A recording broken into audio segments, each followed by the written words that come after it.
So the only way to know that you did it right is to look up the manufacturers and follow those specs. Rob, are you offended if I, as a guest, come in and I say, hey, do you guys actually pull the procedures before you fix my car? No, I'm not offended at all.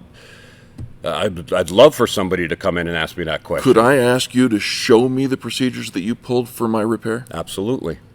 We keep them on file in every single vehicle.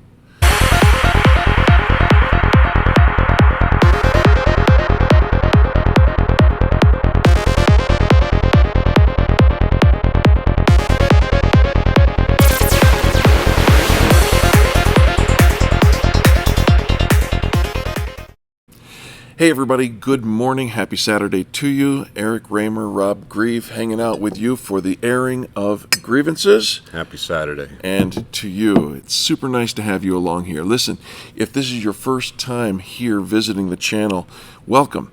We'd love it if you would subscribe to the channel and hit the notify bell. That lets you know that every single Saturday at 9:30 a.m. here in the Mountain Standard Time, we will connect with you, and we'd just love to have you come back time and time again. This is where you can learn great, valuable information for you and your family. We do think we wouldn't be wasting our time or yours.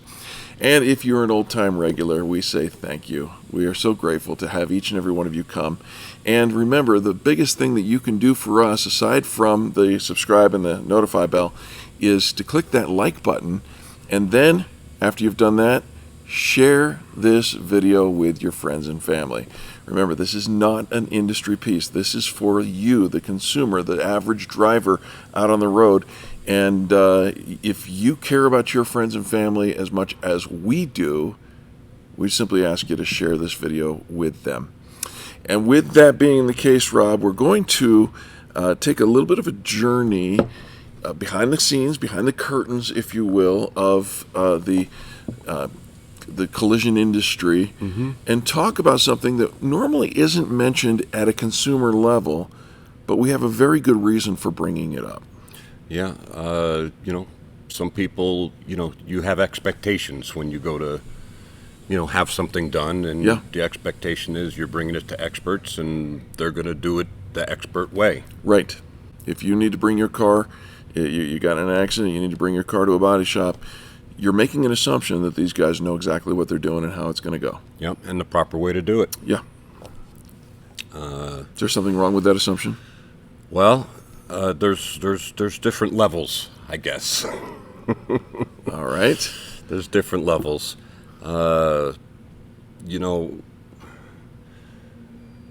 We believe with all our heart that the right way to repair a car is the way the manufacturer wants it repaired. The manufacturer that built your car puts out specifications on how things are to be done, and there's a reason why they go through all that trouble to do that. There's consequences potentially if you don't follow those. Sure. The industry just really has not caught up and embraced that the way you would think it should be done. We're a large percentage of the industry is repairing cars based on their knowledge. Their knowledge in comparison to what the manufacturer says should be done. Yeah, exactly. And, the knowledge is good. You need to have knowledge to be, skilled trades, all the rest of that stuff. Of course. But things change. The metals change. The thickness of metals change. The types of metals change. We're adding all sorts of driver assist features. Sure, technology. And, the vehicles change, and what you did 30 years ago to fix a car principally may be correct, but, there may be some new techniques, new tools, all sorts of different things that are needed today that are different than back then. And even though you're taking a common sense approach, you really need to know what the manufacturer says should be done and follow that way, because, there's consequences, potential consequences if you don't. Yeah. So let's back up just a minute here, because there's a lot you just said, and it sets a great foundation for what it is we want to talk about today. And here's the truth. Like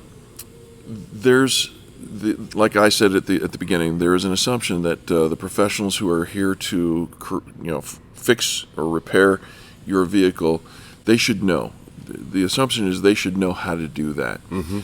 The mistake with that assumption is, and you just said a large percentage, I'll put a number to it. Okay. 54% of the shops that were surveyed in an article that we referenced in another one of our videos, 54% of body shops countrywide, nationwide, fail to do a pre-scan and post-scan to know where they should start and where they should end, compared against the manufacturer's specifications for the beginning and the end of the repair of a vehicle. I don't know a manufacturer out there that does not require a pre and a post scan when you're repairing vehicles in a collision space. And yet only 46% of the shops that are out there are actually doing that process. According to this article, and this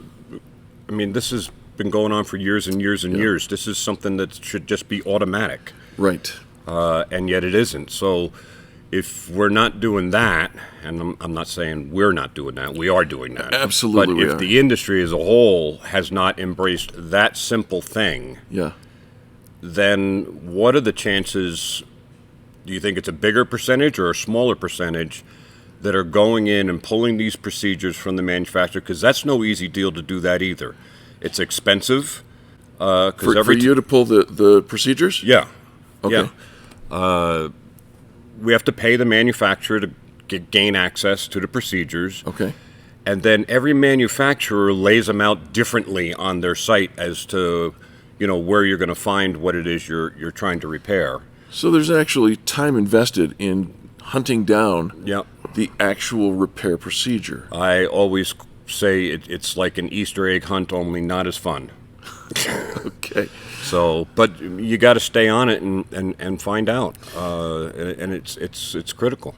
When we started this series, the airing of grievances, we started with a video that, in my humble opinion, I had reservations as to whether or not this would even be relevant A thing. to you, the consumer. We talked about torque wrenches and about the need and the reason behind the need to torque bolts to the proper manufacturer specification. Yeah. We also did another video on BMW that I'll put a link to up here. And even as I'm thinking about it, we did another video on a Honda that was negligently not repaired. And I'll put a link to that one up here. Completely repaired improperly, and there wasn't any procedures followed. Right.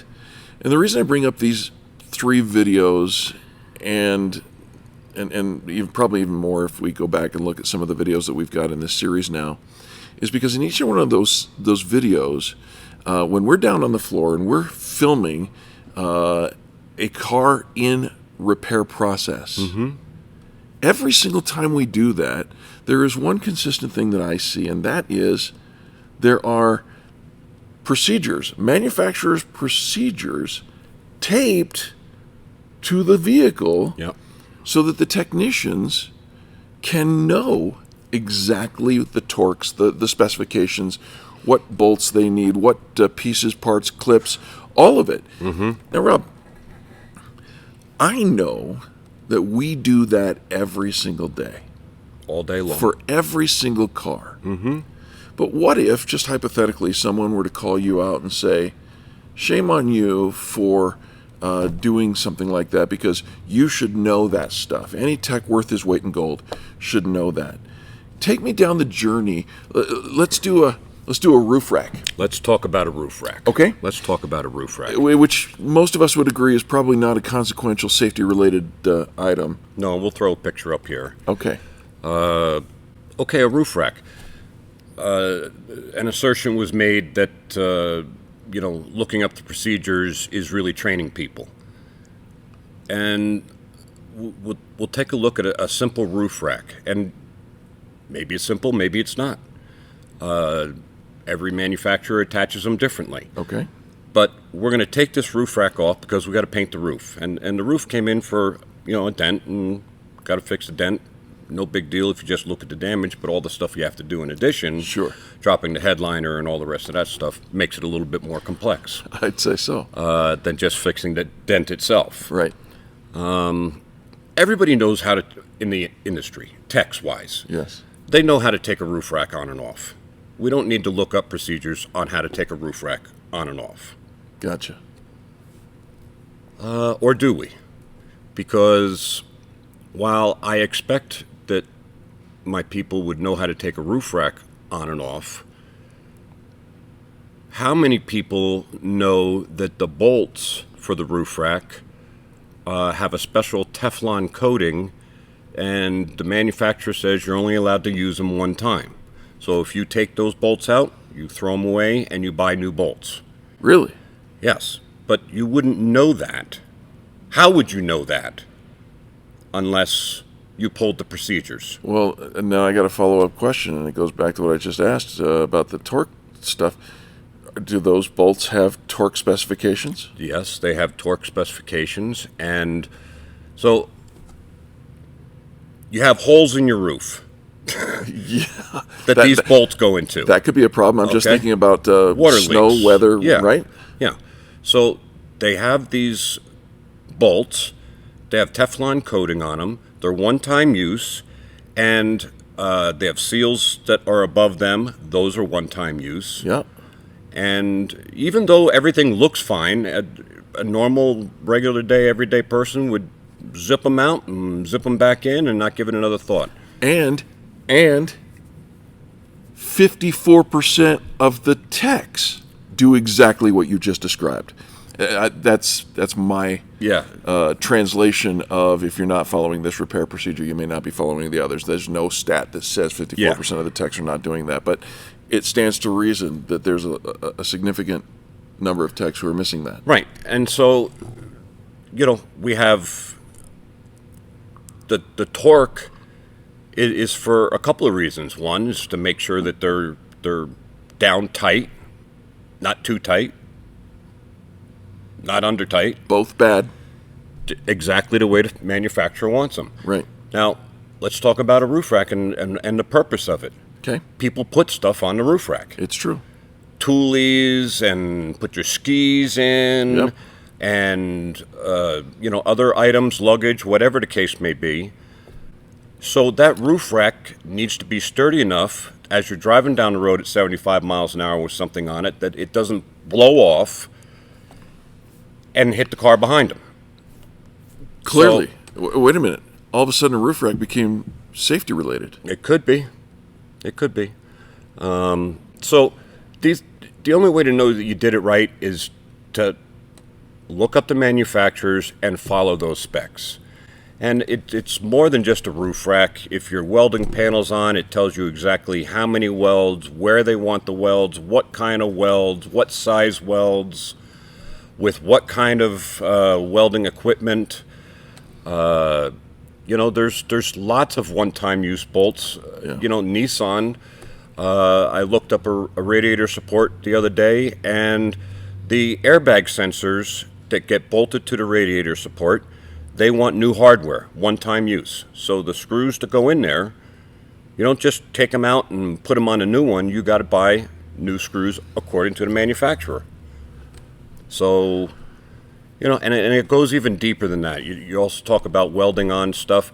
Some manufacturers want you to use a weld-through primer that goes in between the two panels getting welded together. Some do not want weld-through primer. Some want an adhesive put in there and weld through that. Yeah. And the only way you're going to know these things is to look up the manufacturer procedures. Well, and again, we have already cited, so I can't link up above again, but I'll put it in the description box below so you can find it. The video that we did on that Honda. Here's,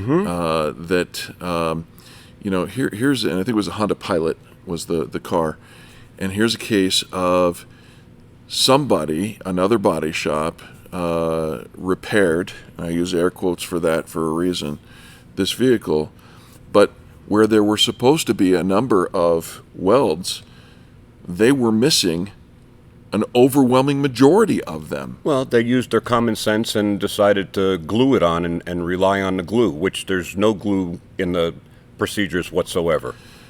And if you are interested in what happens when people use glue instead of welds, we refer you to, again, the most horrific story of all, video linked above, in which there was, it happened in 2013, but there was a court case and found in favor of the folks who Were seriously hurt. will forever be traumatized. Yep. As a result of, instead of properly welding, they glued a roof on, and that caused a structural malfunction, which then triggered a fire in which the gentleman involved was trapped in the fire in the car. Horrible. This is important stuff. Yep, it is. It's the only way that we feel is the correct way to repair vehicles. Yeah. And there is a movement going in that direction, but I think I just want to tell you, if you're choosing a body shop to fix your vehicle, ask about these procedures. Yeah. And we want to pull them right from the manufacturer's site, and we want to pull them on each and every one because the procedures change. Yeah. And if we're not reading the procedures, we don't know that they changed. Right. And that happens quite frequently. Rob, are you offended if I, as a guest, come in and I say, hey, do you guys actually pull the procedures before you fix my car? No, I'm not offended at all. I'd love for somebody to come in and ask me that question. Could I ask you to show me the procedures that you pulled for my repair? Absolutely. We keep them on file in every single vehicle. Every single jacket, I should say, our file. Sure. So that we know, because, when we fixed that car, here were the procedures at that time. Maybe the procedures have updated. Yeah. I mean, on some vehicle manufacturers, they didn't want you to weld on the quarter panel. They wanted you, which was welded on from the factory. Right. They wanted you to instead bond it on.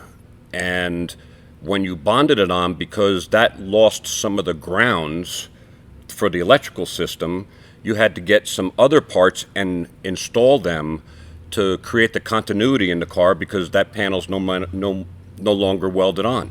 How are you going to know any of this stuff if you don't pull the procedures? How are you going to know any of this stuff unless you subscribe and click the notification bell and join us every single Saturday morning? Because I'm learning stuff that I've never heard. I had no idea that the quarter panel outside shell of a vehicle has anything to do with the electrical continuity. I had no idea. There's all sorts of little, there's just stuff. I mean, there's a manufacturer out there right now that's overhauling all the inspections that they want done after an accident, and recategorizing them so it's easier to understand what gets done in what scenario. And the only way you would know that is there is to look up the procedures on the next vehicle that you're going to look up, that you're going to fix. Well, I think we've clearly made the case that if you want somebody that you can trust, a body shop, doesn't have to be us, obviously, anywhere in the world, if you want somebody that you trust, it's okay, because there's nothing to hide. It's okay to go in and ask them, do you follow OEM procedures? Do you pull those procedures? And make sure that you get an answer that satisfies your need. Rob, thank you. Yep. Thanks for your time. Thanks Yep. for your commitment to the people, not just here watching, but to their families and the people who are driving in the lanes next to them in the traffic. You make a difference. This message can make a difference, and I'm grateful for it. Well, I wish everybody a happy Saturday, and thanks for tuning in. I do this because I want people to know, the other side of the wall, what's going on behind the curtain, and how it affects you. It's critical. Absolutely. My So, friend, Happy cheers. Saturday. Yeah.